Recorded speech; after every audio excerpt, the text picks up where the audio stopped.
Hi, everyone. Thanks for joining us for another book discussion between the Unerased Book Club and Ann Arbor District Library. The book that we are talking about tonight is a collection of short stories called Gods of Want. This is by K-Ming Chang. And before we get started, maybe we'll just go around and give a brief introduction. I can start. My name is Lucy, and I'm a library technician at the Ann Arbor District Library.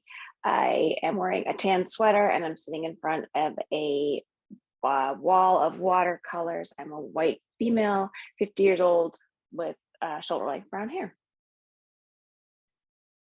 I'm Colin Simpson. I'm the youth and kids and family lead for Ann Arbor District Library. I have short brown hair. I'm a white man sitting in front of a blank wall.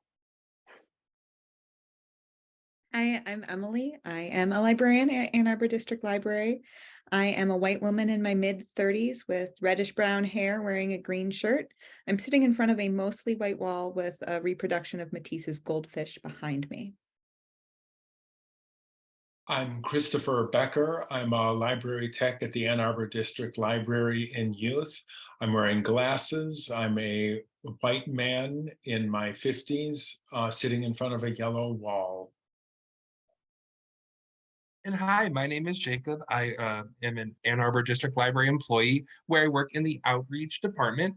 I am a white male in his late 20s and sitting in front of a white wall. Hi, I'm Roosevelt. I am a desk clerk at the Ann Arbor District Library. I'm a white man in my mid-20s, sitting in front of a white wall with a rainbow flag on it. I have dark hair and ponytail and a dark gray shirt. And hi, everyone. I'm Fatema Haque. I am a co-facilitator for the Unerased Book Club. I am a Bangladeshi woman in her mid-30s, and I have a virtual background of a scene from Chittagong, Bangladesh. Thank you so much for having us again for these recordings. It's always a joy for us. At Unerased Book Club, we read Asian American authors and try to build a community around that, and it's really open to everyone. So let's dive into it. This month's selection is Gods of Want, a collection of short stories by Taiwanese American author K-Ming Chang. And these are, to me, wild stories. They have so much richness in terms of language and themes, and there's just so much to unpack. So I would love to hear first impressions of the book from you all.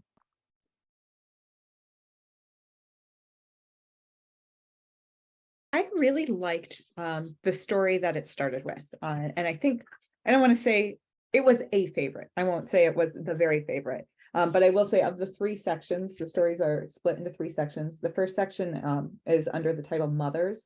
And those generally were the stories that I don't know if I connected the most with. They were certainly still magical realism, like many of them are, but had a few more anchor points for me to grab onto, I think. And I have a big family, so family dynamics are always an interesting thing to read about.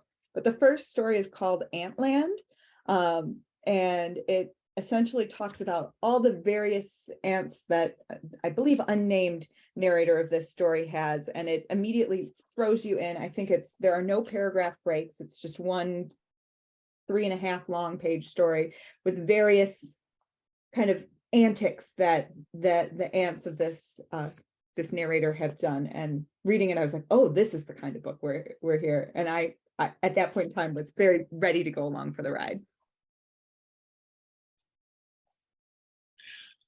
Yeah, I thought that so many of the stories in here really seemed like reading a fairy tale. You know, in The Gingerbread Man, a gingerbread just comes to life and has all these adventures, and you just go with it, and that's the story.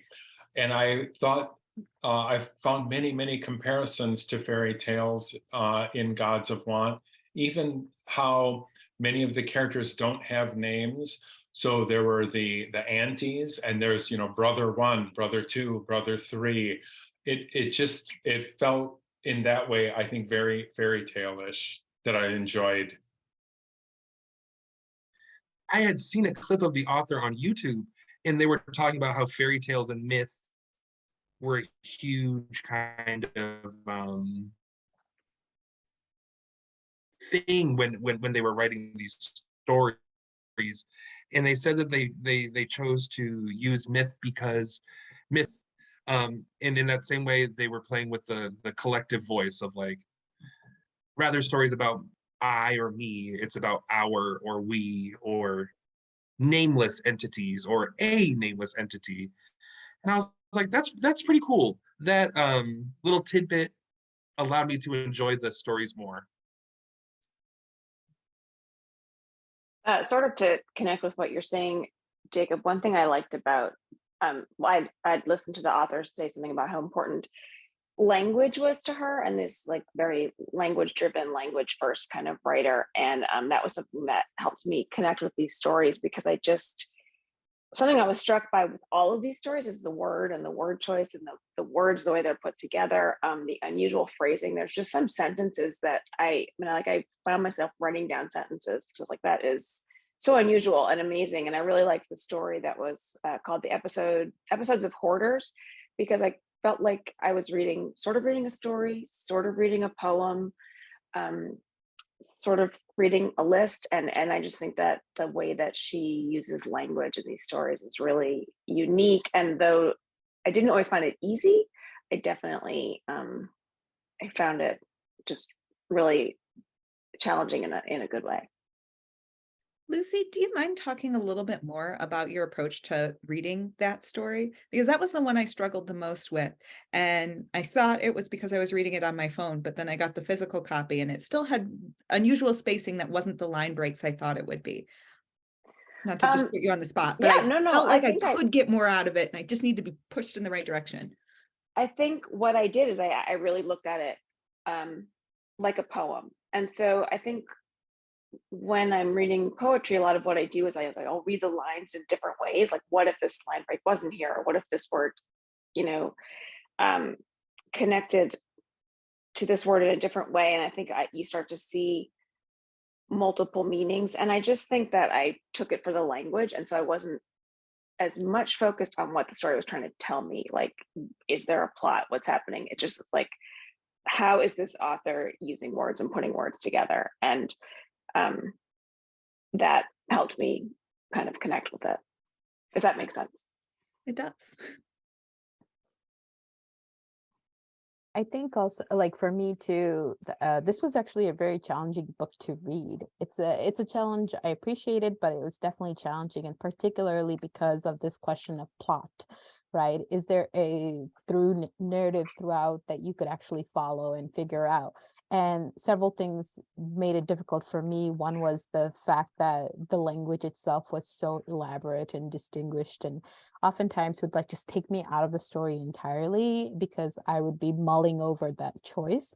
But also because of the the way that the stories tackle the collective perspective, right? So we get so many examples of a single type of person. So I think that one of the stories that really hit me hard was Resident Aliens, where there's a series of widows that she describes, I think 24 or something widows. And so just to have that many like smaller stories embedded in this larger story and trying to connect it all, I think it was just so much content to take in, and I feel like I need more time with the book for sure. And ironically enough, I love most of the stories are written in the first person narrative. So even though she tells the stories of like 100 characters in all of these tales, she still does it mostly from the I perspective, which I think is fascinating and quite skillful. Yeah, but it does beg the question of like how much are we willing to buy into the reality that we're given in these stories. I definitely feel like I want to read it again right away, and I have already gone back and reread a couple of the standout stories, which to me, I mean, I think there was just so much going back and forth, sort of interplaying the more poetic and the the ones that sort of are more like a myth or a fairy tale, and the ones that sort of take I mean, the term magic realism has come up, but yeah, it's hard to sort of put a name to what exactly she's doing in those vignettes that are more like quotidian or like placed in a sort of youthful like vignette or emotional experience, but weave in the sort of larger than life emotional elements of it. I really enjoyed the having the experience of each of those sort of being woven in one after the other and not knowing what the next one was going to be, whether it was going to be like a long form poem or some of these were there's so much humor too. I'm so excited to go back and reread. Yeah, it was definitely hard for me because of the amount of metaphor loaded into almost every single sentence. They're like, and not knowing, like not knowing what it's like to grow up where they grew up or that part of the culture, not knowing what's important and what's fanciful and what's for, you know, humor or just downright brutal. There are so many like, ooh, really difficult, brutal things that she may just be doing for humor or to be making a point.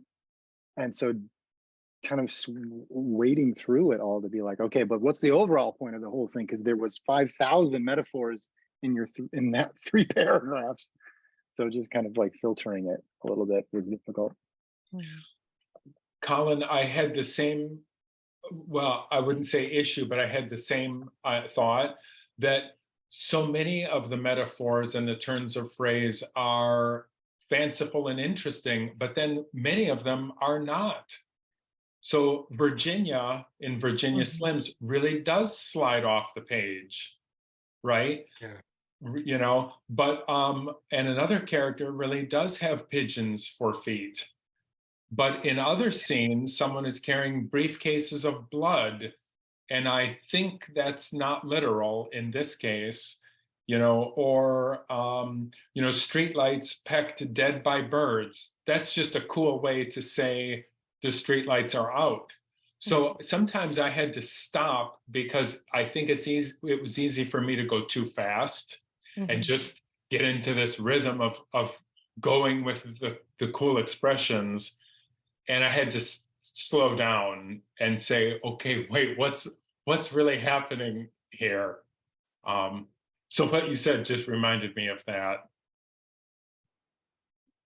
Yes, absolutely. I felt like there was nothing to be taken for granted in this book, like in the structure, in the word choice, in I mean the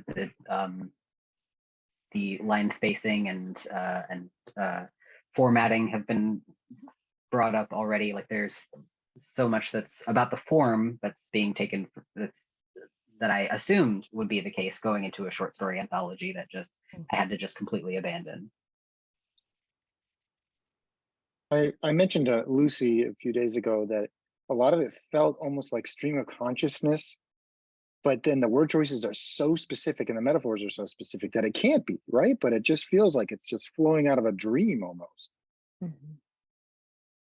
And that's a question I had while reading this book was, am I supposed to just sample or taste these surrealist colors and flavors as they pass by on the page? Or am I supposed to pick it apart and figure out what's going on and really treat it like something ornate or ornamental? And I think what I kind of landed on was you just keep on chugging. And in that weird sentence you read, the color or mood that it made you feel was the point. I don't know what the point was. Sometimes I do, sometimes I don't. But I found that to be frustrating. In order to enjoy these stories, you had to get on the ride. And I didn't want to be on the ride that long. But it was fun. Oh, sorry. No, all I was saying was it was fun. Yeah, to be honest, what I really want is like, you know how Western canon and Western literature has been like evaluated and annotated and just discussed at length. I want that for the short stories here because I am not an informed reader. I am probably not even the intended audience because I'm not Taiwanese American, and there's a lot of mythology in this that is very specific to that culture. And so what I really would love to read is some literary analysis of these stories, and for other authors who are familiar with the mythologies behind some of them to really break it apart. And I searched online, and it's a new book, so I understand that it's not available yet, but I'm really looking forward to the day where authors are engaging each other in this way and really breaking these down a little bit more, because I would love to see that and to see it elevated to that level of discussion, because I still feel like a casually uninformed reader when I come into this book. And there's still so much I walked away with, but I also feel like I've missed so much in my ignorance as a reader. I had that exact same feeling where I just wanted to say, like, could I call up some of my undergrad literature professors and do a class again? Because how nice would it be to read it like you were saying, Jacob, to let it wash over and get the taste of it and the ride, and then go in the next day and talk about it with other people who have more of the background and who can guide some of that discussion. I know we're getting a taste of that right now, but I want someone who really knows this book to talk to me about this book. I think that's where Roosevelt's approach could be helpful too, and going back and like rereading the stories. And even if you weren't getting critical literary analysis, I feel like you could read the stories for something different every time. For instance, like just the title, Gods of Want. So where in every story are there instances of want and appetite and desire and hunger, and there's just like that level. Then you could go through and look at where the M words are. Like in this podcast I listened to with her, she was saying the way she didn't know how to organize the stories, but she landed on the fact that there were so many words starting with M in the stories. So she divided it into this triptych of the mother's myths and moths. And then I started to think about, well, where have I seen M words? Yeah. And then you go back and you're like, well, they're all over the place. And so I just feel like, yeah, it would be helpful to hear more people talk about it, and that you could do what Jacob's talking about, like let it wash over you, but then just continue to do it in many different ways. I love this conversation about how to read this book, because I think that's gonna hopefully help others too, but also just it's giving me new ideas and wanting me to go back and read it too, for sure. Yeah, so I appreciate that. I'm so tied to like narrative constants, and so something like this just takes me aback quite a bit, and puts me out of my comfort zone, which I can appreciate at times. I also, noticed that there are a lot of different themes in this book, and I'm wondering what are some of the themes that you picked out in it. To get us started, I could suggest a couple. One is the queerness being woven through almost every story, and the other is the unapologetic way of presenting so many different types of women in this story, and so being so woman-centered. Those two struck out to me, and I'm curious what your impressions were. I think a theme that really stood out for me is this kind of generational weight. So it seems like the characters can't get away from the scolding or the familial advice, or the or the all the built up myths and things that parents have to tell their kids. And it felt heavy to me at times. That's why I call it this weight. And that's really not something that I grew up with. You know, in one of the stories, there was a long list of them, I think, you know, akin to you'll freeze your ovaries if you do this or eat that. And it was almost exhausting to have all of these rules and myths and everything on you. At least that's how I felt. I think along with that too, Christopher, there's a lot of like a theme that goes with that is the theme of ghosts. There's a lot of like mythological ghost stories that come with the family, and a lot of them are following her around. Like the second story was about the cousins, all the cousins that have died, and they don't leave her alone. And she's married, and her wife is like, so when are you gonna ask these cousins to leave? Because they won't let us sleep, and they're bleeding all over the house. And you know, or there's like the 9-headed bird that comes and chases you and won't leave you alone. It's all about these things that are attached to you. And there's other mentions later about like, if you do this, you won't come back as a ghost. Yeah. Like it's something you want to do, right? Yeah.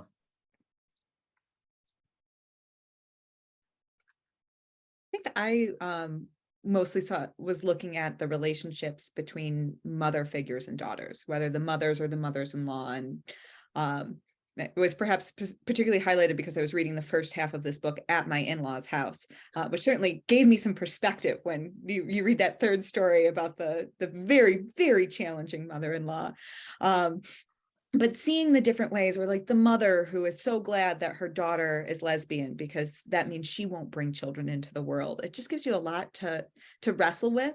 But all of that is really, I found those sections, the humor in those sections hit me the most, because you're getting this darkness of these relationships, but it's also told in a way that is so funny, and also perhaps so funny in a way you go, well, is this really the way this is? Or is this the exaggerated story? You won't believe what my mother-in-law said to me. And I found it charming and interesting and made me think about my own relationships, all in, 12-page stories. Yeah, that thread of the unreliable narrator is a huge through line for this all these short stories. I mean, I know that's intended to be a big part of it with the discussion about memory. It's I mean, rereading and picking up on how prominent it is, like once you've read all of them at least once, picking up on there are instances in a couple of the different stories talking about where characters, either the narrator or another character, claims to have memories of things that would be impossible for them to remember. Like, I wrote down, in Meals for Mourners. No, sorry, that's in Meals for Mourners, the narrator claiming to be able to remember her brother's births, all of her older brothers. And then in 9-Headed Birds, all the speaker's cousins claiming to remember the instance of their, I believe it's their grandmother driving his truck into a lake and resurrecting. Just all of these things that these characters have, I'm sure, truly believe that they have witnessed, and everything that calls into question from the narrator themselves. This is actually sparking so many questions for me, and I've been writing them down. One thing that I couldn't figure out, especially in terms of that generational weight that you were talking about earlier, was like, were you able to guess the age of any of the characters in these stories? I struggle so much with that. I couldn't figure out if I was reading a teenager, if I was reading someone in their 20s, someone older. Like, I could not wrap my head around it. I even had trouble placing the stories in a decade. They all seem to take place to me in the 70s or the 50s or the 30s. I mean, I don't know. They have a timelessness about them, I think. Mm-hmm. I think I defaulted to reading the characters in their 20s, but that might be because the author is so young, and I knew that going into it. Yeah. So you kind of can't help but take the voice that you know of. But you're right, there's very few indicators. Yeah. K-Ming Chang is 24 years old right now, so it's quite impressive. And then on the topic of ghosts, I was really curious, like what you thought about how well do these narrators know the ghosts? Because I kept going back to these ghosts are constantly haunting them, but like to what degree? Is it the chaos that they're causing in the physical reality, or is there like a mental chaos behind it, which might require like a deeper understanding? And I'm not entirely sure if I caught that. So I'm curious what others might have thought about. So one that I'm really reckoning with is the instance with Mariella's mother and her, I believe, her stillborn son, whose ashes she devours, and then she goes silent, and then she is constantly emitting this hum. I mean, that's a haunting of some kind for sure. I would love to hear if anybody had any clear takeaways from that one, because it's just been buzzing in my brain, and I haven't been able to find a clear I haven't been able to make sense of it.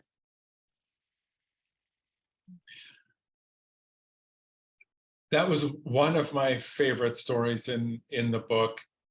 And I got thinking about it afterwards, and I thought it is kind of an impressionistic horror story, that this impossibly nonsensical thing happened of having a stillborn baby and having to deal with the grief. And so the mother is left with this haunting or this impossible way to deal with her grief. And I was thinking about that in terms of my favorite story, which was, I think it's called Nuwa, about the train. The way I read that is almost like maybe it's a serial murderer, and but it doesn't come out and say it, and it's so impressionistic and amazing. I think it's this fantastic kind of horror story that kind of dances all around what's really going on, but maybe the truth is so horrible you can only perceive it through this distance. That's my my sense of those two stories. Yeah, and it goes back to what was mentioned earlier about the casual brutalities that we kind of are privy to in the story, the things that get dropped in, you know. Again, I'm thinking about the stories about the widows and how so many of them had violent husbands or violent lives, or or some of the other things, whether it's violence in the workplace, racism. There's also mentions of violence against women. You know, the girl who works at the sushi counter, I'm forgetting the name of the story, but you know, talking just all the sexually aggressive and sexual harassment that happens in that workplace while she's trying to make sushi rolls. So I was definitely thinking about that, like the brutalities around it. Yeah.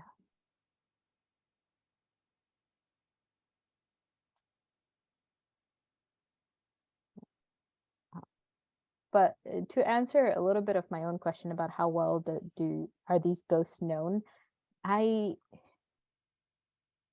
felt really uncertain. I don't know that the ghosts were super well known. So some of it is like it's too horrible to even comprehend, and others are like the secrets that families keep that maybe we're like not quite privy to, but have a hunch at, and we're trying to figure out and create a narrative out of it. And this almost read like that, like the cousins especially who haunted them. I just kept thinking, you know,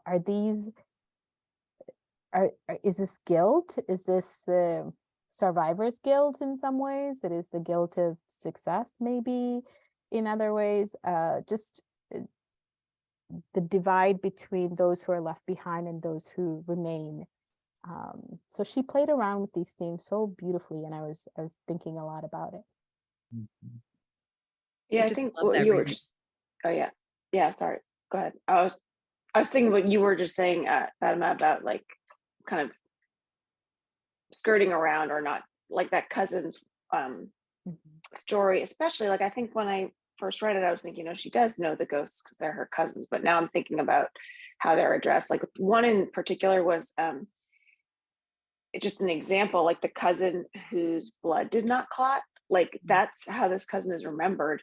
But then you get to the end of the paragraph and it's like there's a machete through this cousin. So you're like, wait, was it the, like, it's not the fact that the blood didn't clot that killed the cousin, right? It's the machete. But it's just a really good example of kind of a lot of the things that are in these stories, I think, where there's like this horrible thing happening, but it's kind of funny the way it's written, but then it's also like not directly telling you something. It's I don't know, and I'm not sure I have any answer or anything. This is just more an observation, that, and like sort of thinking as I'm talking. I think that in that story there were so many dead cousins, and they all had a story about how they died, that hopefully no one in real life ever has that many dead cousins that have all been killed, and a lot of them in horrific ways. So it's is it more of a cultural weight of remembrance of all the people that have died, or stories of that, this person from my village, or this person that my mom used to know. And there's one of a lot once you start thinking about them, and how they wouldn't leave her alone. It sounds like she's saying like that weight, that guilt is always with me, until her wife takes her on a storm chasing session, and all of these dead cousins, these ghosts, get sucked up into a tornado into the sky, and she can finally let go of them. But I think I think that like it was just saying that it's more of a cultural thing, I think, rather than like these were my family members who all died. It's more of like there are so many out there that I know of.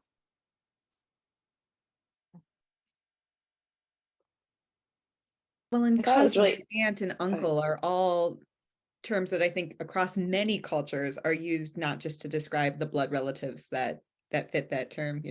I've got cousins and aunts and uncles I'm not related to, and I am sure that relationship you have with people who are close to you, it is nice to have a term for that.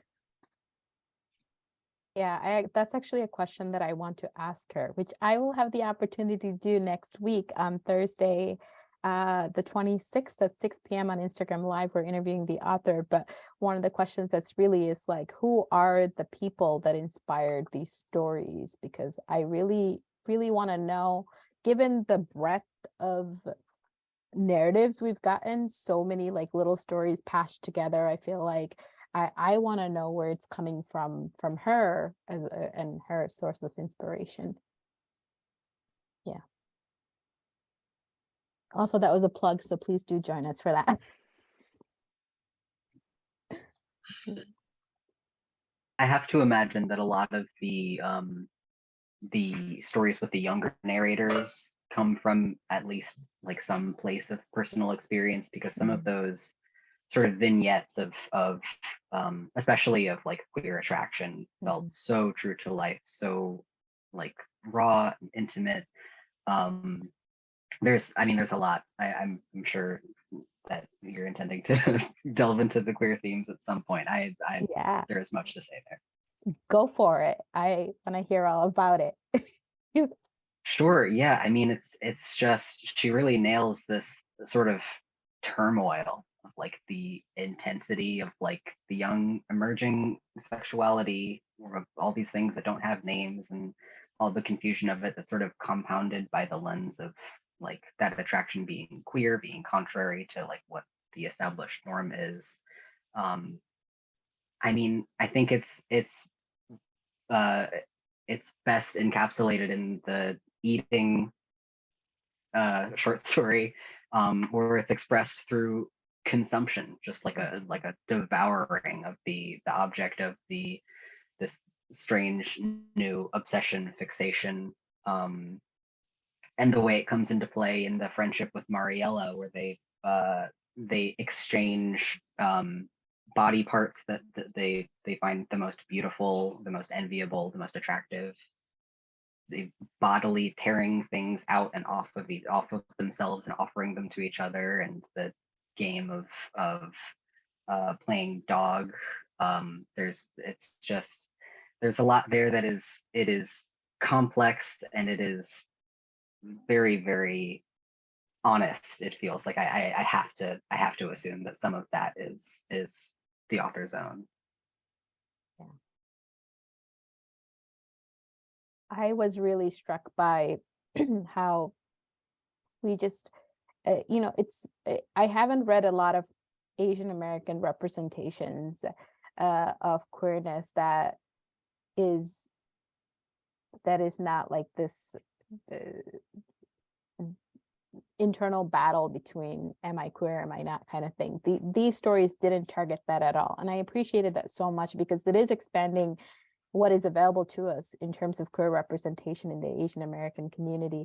And I honestly loved how visceral it was, and how relatable, and at the same time it was just like, you're right, those were stories where I got the tone of like teenager, but sometimes I would be like, but are they teenagers? But it could still be in their early 20s, I don't know. But I did feel that immersion like as very real, and I appreciated it a lot.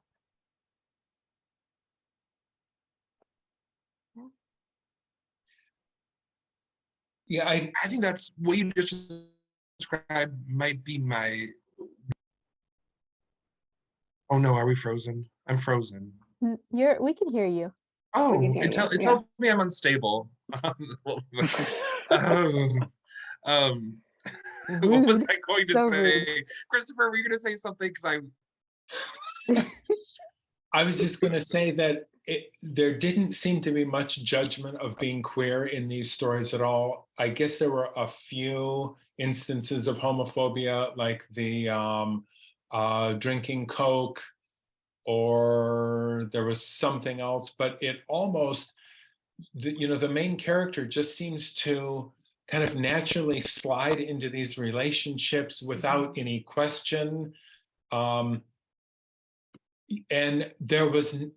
I don't remember ever much of a sense of shame or feeling weird having to come out or tell parents or tell anybody. It just seemed natural to me.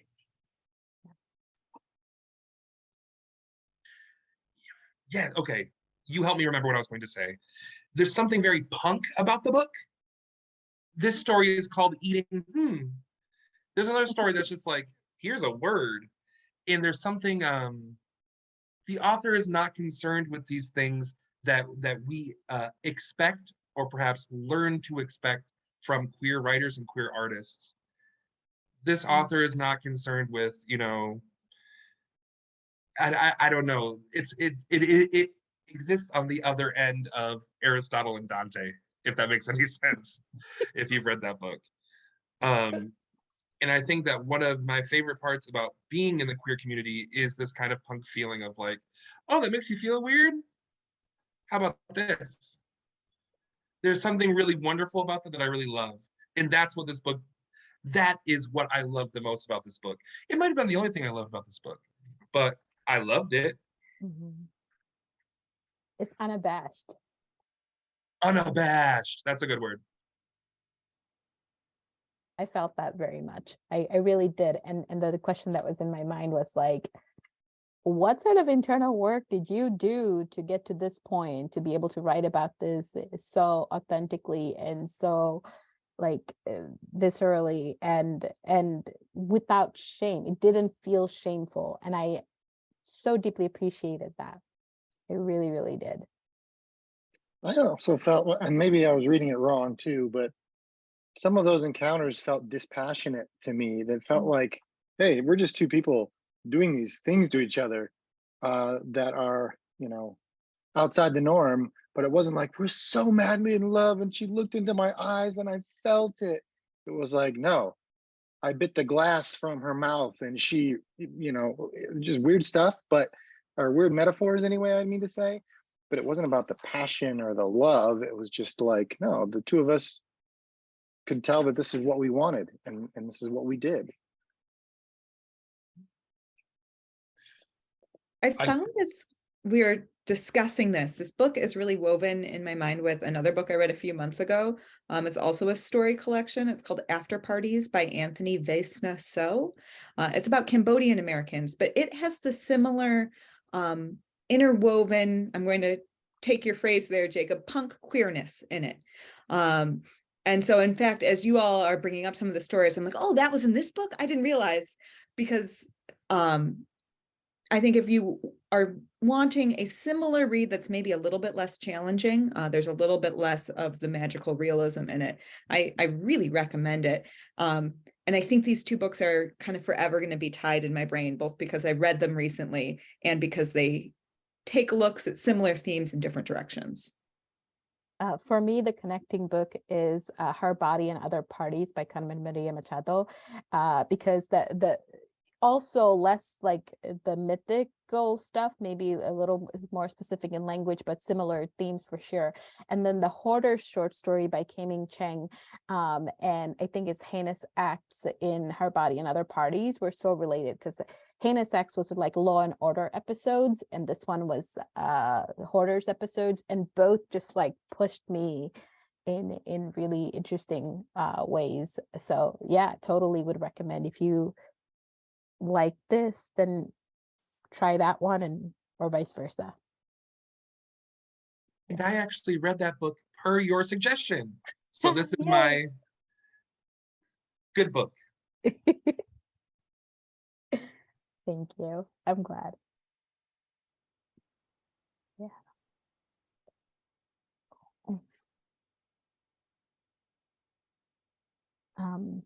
If it's okay to return to the theme around mothers and daughters, I would love to hear that, because the story about the mother-in-law and daughter-in-law was so striking to me, because it's something I search for often in American literature, and don't typically find. The mother-daughter and the mother-in-law and daughter-in-law relationship is so common in Asian media, and I know it's also common in African literature, and so I've seen it some in Latinx literature too, but I don't see it as often in American media. And so I'm really curious as to if people have examples that they can think of, or just like how you received it as someone outside of the community.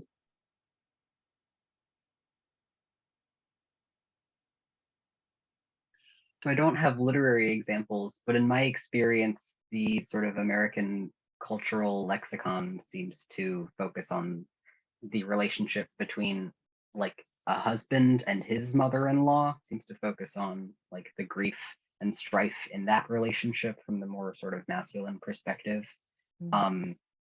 I mean, it wasn't until I saw your discussion prompts that I really had to consider, like, I really haven't heard the other side of that relationship really reflected in my native cultural media.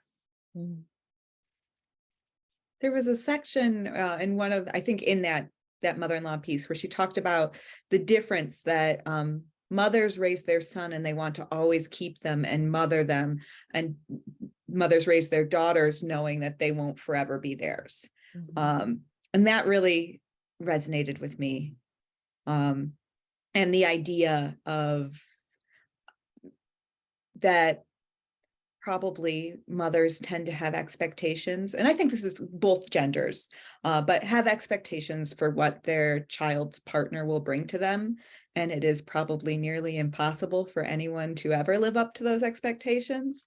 But then especially if you're living in the same place, like the mother-in-law kind of stepping into her life, you're then constantly held up to this person that doesn't exist, which was the person in their mind that they were thinking of, which I'm sure can only turn all of the other angst up even higher when you're comparing to someone who's not there.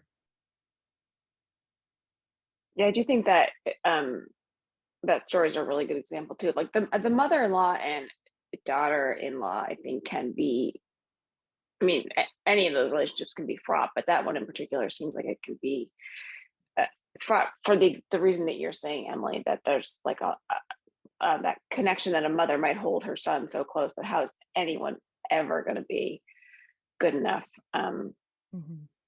for their child in that sense, and no one ever could be. I think that story was also a great example of like you know, kind of the weight of like having this mother-in-law around talking about and trying and doing these horrific things, but then it was also a very funny story, I thought, and like probably to me one of the funniest stories, and a really good example of where where the author takes these like horrific things and turns them into something humorous. Like I had to remind myself, like, I'm laughing about someone's suicide attempt right now.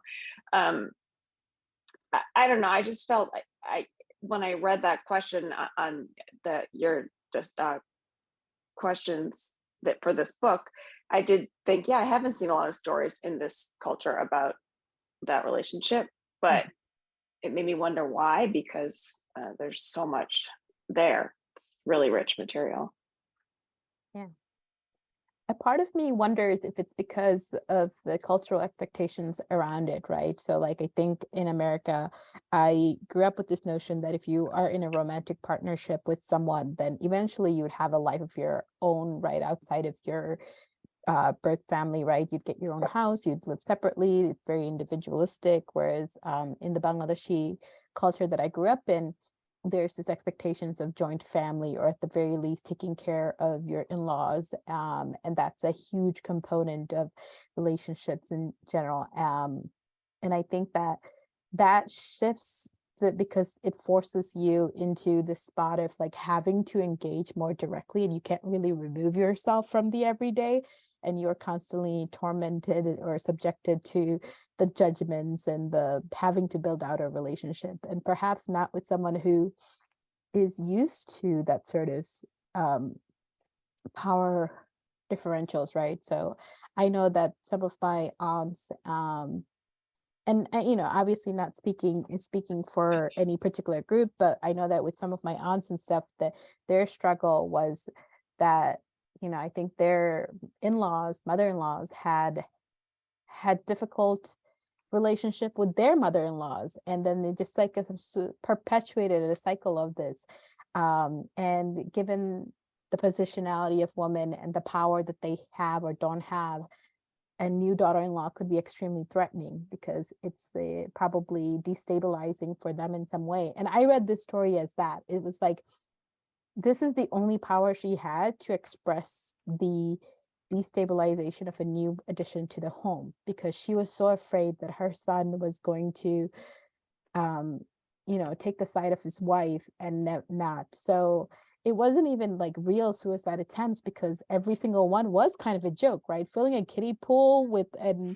knuckle full of water and trying to die in it is ridiculous, but it was attention seeking, and it was a way to express her internal fear of abandonment from her son. And I find that to be extremely common from the lives that I've witnessed in my own extended family and community.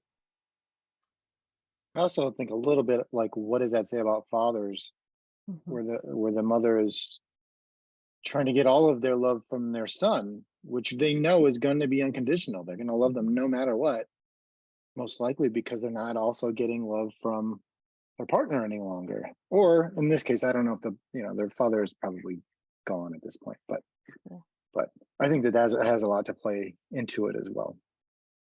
Yeah, that's true. That's very true.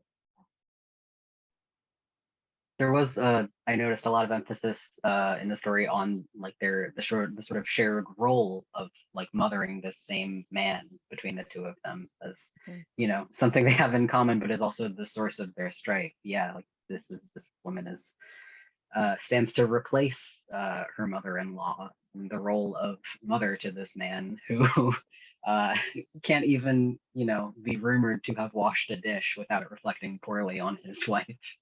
Mhm. And yet I don't think we see a lot of kind of gushing parental love or romantic love. I didn't really feel too much warmth in the whole book, really, Mm. which it's kind of interesting. I think she really puts the reader at a certain distance from the stories or something. Um, yeah. Yeah. I think the one story that I felt the warmth between the characters at least was the drowning one, where I think it's That's true.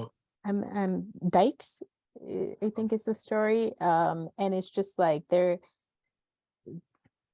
was something very much about the way the characters were attached to each other and followed each other through some very strange climate things. So that for me that was the one that seemed like the most like we're connected, we're meant to be together kind of thing. And I'm gonna follow you to the bottom of the ocean or whatever the darkness or transformative experience it is. Yeah. I did want to mention that one. That one has a lot of tenderness. My favorite line is in that one. I wrote down, she touches her cheekbone. Nope, I'm wrong. That one's in Nua. There's tenderness in that one as well. Yeah.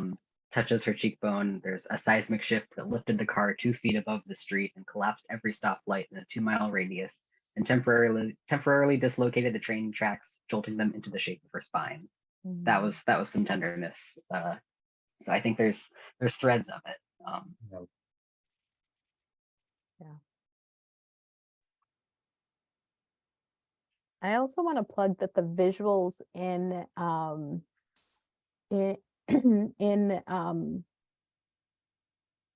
in that one, the Dykes one, it reminded me of that animated show. Oh gosh, the name is escaping me. It's now on HBO Max. It used to be on like the Cartoon Network or something.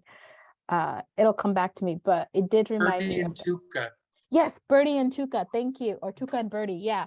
It was it definitely reminded me of that. They actually have an episode where the entire town goes underwater and all these like strange things happen. There's like this mass flooding and it's really good. So if you haven't seen that, I would highly recommend. It's excellent.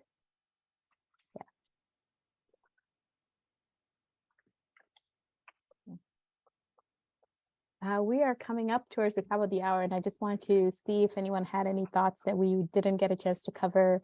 If there's any burning questions that you want to ask the author or anything like that, I'm happy to take notes.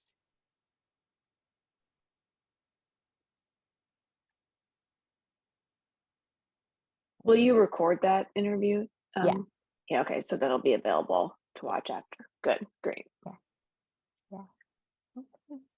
Well, thank you all so much again for having us here. I really appreciate these conversations, and it makes me think of our books in such new lights. I appreciate how closely you all read it, and I hope that everyone listening also takes a chance on some of these books.